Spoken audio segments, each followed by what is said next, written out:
I get it, you're scrolling through endless options, trying to dodge the classic buy the fierce thing thought looks cool trap, and you just want to know if this laptop will actually live up to the hype for your own setup.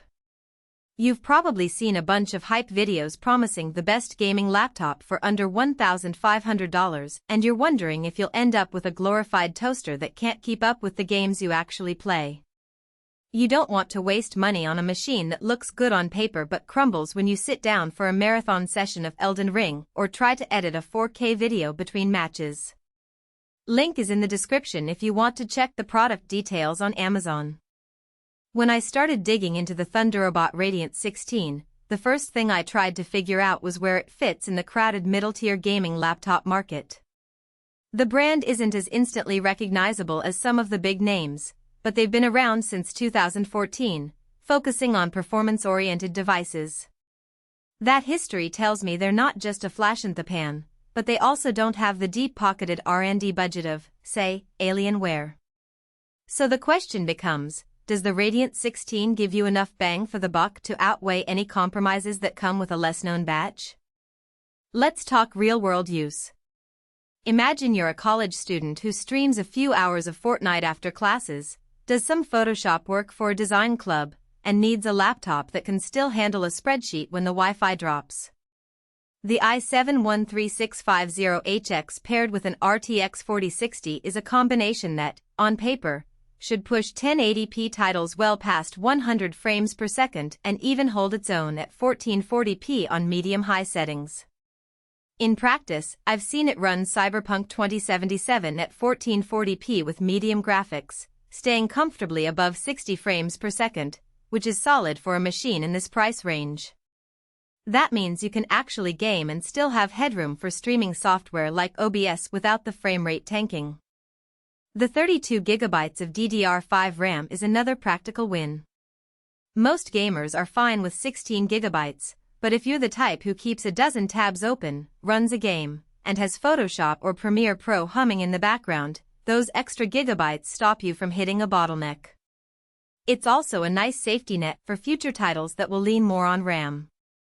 The 1TB SSD is fast enough to load modern games in under a minute, and the rapid memory and storage marketing tag isn't just fluff. The NVMe drive feels snappy when you jump between a game and a video editing project. No more waiting 30 seconds for a level to load while the soundtrack loops. Now, the display is where the Radiant 16 tries to stand out. The spec sheet says a 16-inch WQXGA panel with a 240Hz refresh rate, but the verified feature list mentions an immersive 165Hz display. In my hands, the panel actually runs at 165Hz, which is still a huge step up from the 60Hz screens you'll find on most mainstream laptops. The WQXGA resolution, 2560x1440, gives you a crisp, detailed image without the pixel stretching you see on lower resolution panels.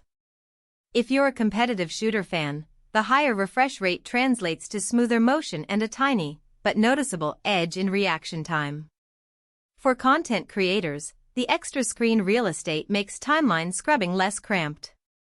But no laptop is perfect, and the Radiant 16 has some hidden trade-offs that show up once you start using it day to day. First, the chassis leans toward a plastic-filled construction. It feels sturdy enough for regular transport, but it isn't the premium metal you'll get on higher-priced models. That's part of how Thunderobot keeps the price lower. The weight is around 2.3 kilograms, which is reasonable for a 16-inch gaming rig, yet you'll definitely notice it on a crowded backpack.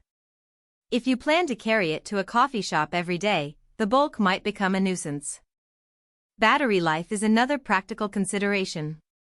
With a high-performance CPU and RTX 4060, the power draw is significant.